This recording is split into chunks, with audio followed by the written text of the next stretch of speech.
Je vous dirais qu'une petite fille comme Ariane Fortin qui prend ses bourses personnelles pour aller se battre pour le chemin du monde, représenter les Canada, mais représenter les Québécois, je trouve ça inconcevable. Surtout que, à cause que vous pouvez aller dans mon petit document que M. Amber avait saisi une boîte de papier, il avait vérifié les papiers, on s'est aperçu que notre directeur technique, lui, voyageait avec sa famille au fait de notre fédération. Oui, OK, par la suite, il a remboursé ce montant-là parce que M. Amber avait saisi les papiers, mais grâce à M. Amber, on a pu savoir ces choses-là. Je vous dirais que c'est l'avenir de notre boxe qui est gâché depuis 2 ans. Ça fait longtemps que ça dure depuis 2 ans que ça va vraiment mal à cause de cette décision. Alors, Ross, Amber voulait ajouter quelque chose, Ross?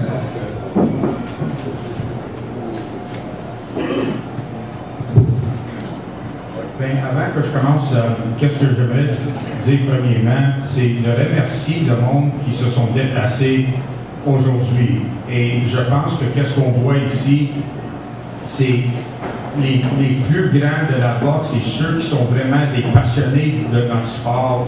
Je pense à Yvon, à Stéphane, à Pierre, Richard, Jean-François, Antonin, tout le monde qui se sont déplacés aujourd'hui, des officiels qui sont parmi la salle, qui sont ici parce qu'ils croient dans qu'est-ce que la boxe peut supporter.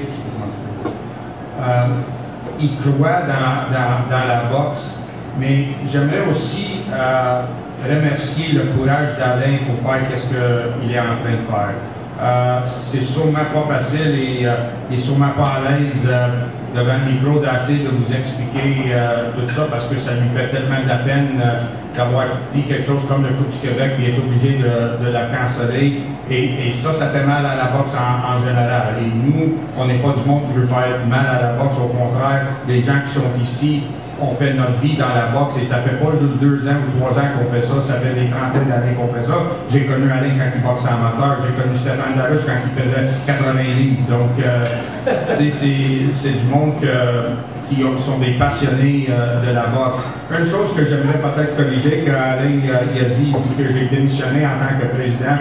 Au contraire, j'ai pas démissionné. J'étais très fier d'être le président. C'est quelque chose qui a tenu à cœur beaucoup.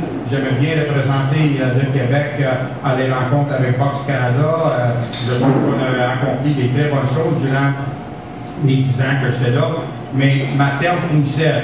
Et avec tout ce qui s'est passé, j'ai décidé de ne pas me mettre pour élection une autre fois.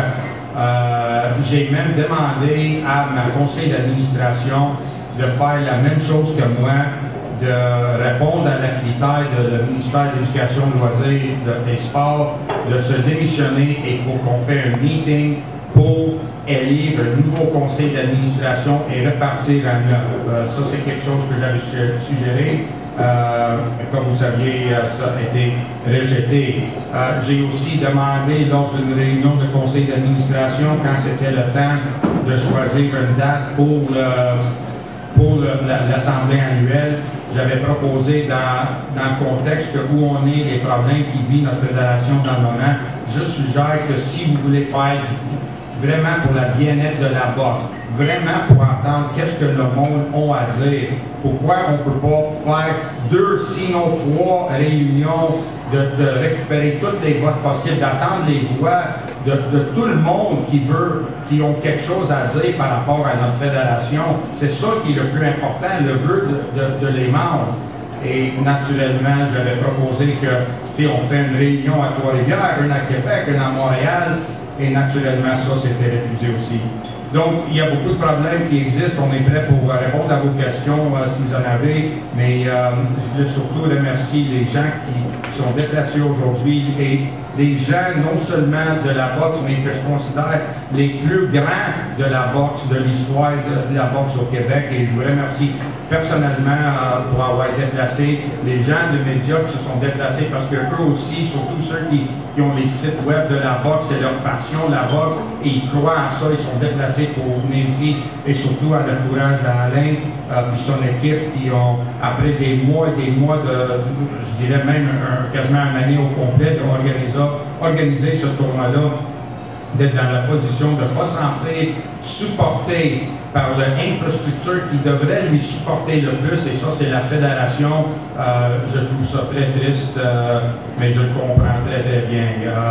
Il a mentionné une chose par rapport à les gants que je pense qu'en tant que son commanditaire, je devrais toucher. Écoute, c'est pas juste une question de mes gants, et je pense que j'aimerais que tout le monde soit clair avec ça. Le règlement clair de Boxe Canada dit que toute compétition peut servir de des gants soit approuvés AIBA ou soit approuvés USA Boxing. Que ce soit mes gants ou n'importe quel autre gant qui est approuvé USA Boxing, que ce soit Ringside Title, Everlast, peu importe, c'est une règle de Boxe Canada. Et le fait que les dirigeants de la fédération peuvent empêcher Alain d'utiliser un gant qui est légal selon les règles de Boxe Canada et d'aller contre les règles de Boxe Canada. Et, en tout cas, je remercie Alain pour m'avoir supporté là-dessus. Et en tout cas, moi, je vais continuer à vous supporter. Merci beaucoup.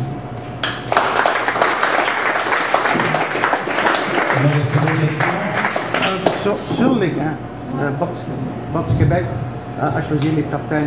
Mais est-ce qu'il y a eu des appels d'offres pour voir quels seraient les bons gants à utiliser? Est-ce qu'il y a eu une décision de vote pour choisir les gants officiels? OK. Je vais essayer d'expliquer ça un peu. Est-ce que je peux faire une personne qui répond à ça, malgré que c'est moi les gants qui fournissaient pour Alain.